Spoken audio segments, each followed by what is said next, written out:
زموږ د پښتنو زنانې په مسافرۍ کې هم پاتې نه سوې. نن یو ځل بیا په سبو سیمه کې غله راوتلي وو چې د پښتنو بسان یې درولي وو، په هغه کې په نارینه او زنانو کې تلاشي کړي دي، د هغو څخه ټول سامانونه وړي دي. دا زموږ قدر سو په پاکستان کې چې د پښتنو قدر دا ځای ته راورسېدی چې اوس د دې زنانې په مسافرۍ کې یعنې په سفر کولو کې محفوظه نه دي.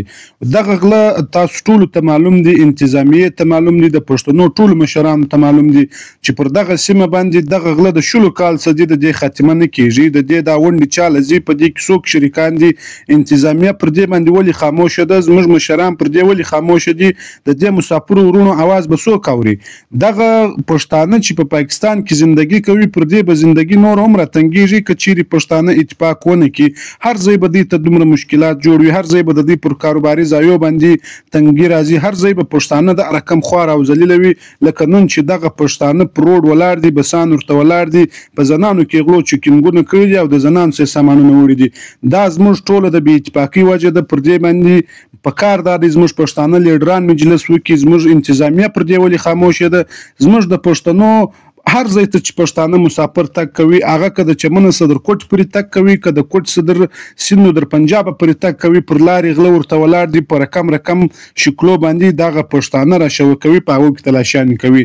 د څو ورځو راهیسې پر دغه لارې باندې مسلسل غله ولاړ وي، مسلسل د پښتنو بسان دروي، د پښتنو د نارینه او زنانو څه سامانونه وړي، تلاشیانې کې کوي او هغه پښتانه ورونه د بسانو څخه خالي راشوه کړي، خالي لاسونه او غله د هغه ځای څخه ورک سي. زه په دې نه پوهېږم چې پر دې باندې انتظامیه ولې اکشن نه اخلي، پر دې زموږ پښتانه مشران ولې نه ګایږي.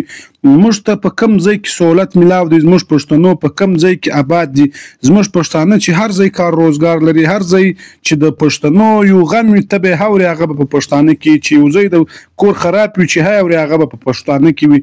موږ پښتانه به اخر په دې پاکستان کې زندگی څنګه کوو، موږ به ژوند څنګه تیروو په دې پاکستان کې.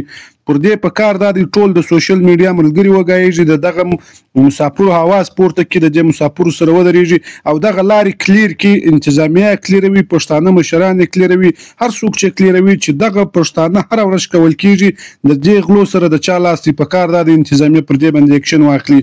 ټول ملګري د سوشل میډیا ملګري پر دې باندې ویډیو وچلوي او دغه ویډیو در اخره را سره وګورئ چې دغه ملګري تاسو ته خپله مجلس وکړي چې هلته موجوده دی. که مو چیرې ویډیو د خوښ وړ ګرځېدلې وي، د معلوماتو لپاره زموږ سنګرین نیوز در سره فالو کړئ او دغه ویډیو در اخره را سره وګورئ، مخکې د ملګرو سره شیر کړئ.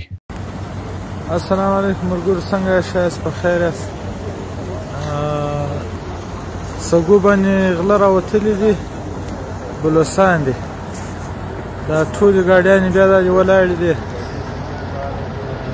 پر مخ باندې لاره بنده ده، غله ولاړ دي. یو درې بسان یې وشکوله، بسان والا وویل د زنانو څخه یې لاشان اخیستله، زنان یې لا وشکولې،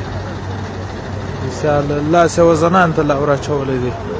دا ټوله بلوڅان دي. موږ د بلوڅانو مشرانو ته دا خواست دی چې وروره موږ مسافر خلک یې ولې زیرول او دا خلک تور کوي. موږ د حکومت سم دا اپیل دی چې حکومت ولې بیده دی، دا یو وار نه دی، دوه واره نه دی.